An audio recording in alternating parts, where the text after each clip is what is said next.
normal lens.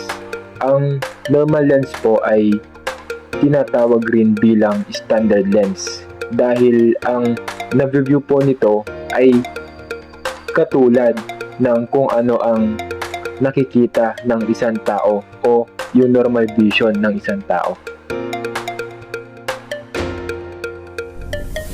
Next naman ay ang wide angle lens. Ang wide angle lens naman po, inaalaw nito ang user upang makakuha ng wider portion of the scene o mas malawak po na view. Ito po ay maganda sa mga expansive views tulad ng mga landscapes at architectural structures.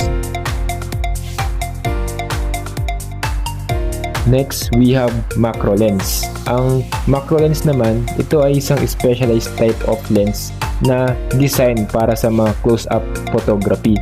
Inaalaw nito ang photographer upang makakuha ng detailed and sharp images ng mga small subjects.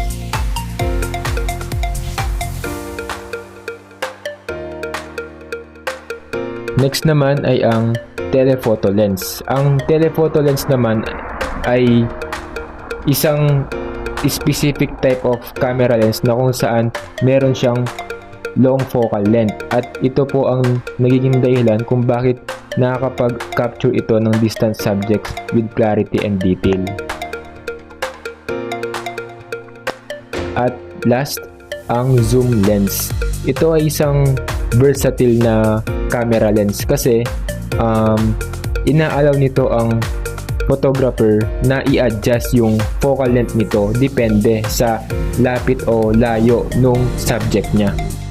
Ngayon, marami ang nalilito sa zoom lens at telephoto lens. Ang zoom lens, pwede siyang i-adjust depende kung gaano kalayo yung subject mo. Habang ang telephoto lens naman, kaya niya ring makapag-capture on distant places pero mas sharp and detailed yung mga kuha ng isang telephoto lens.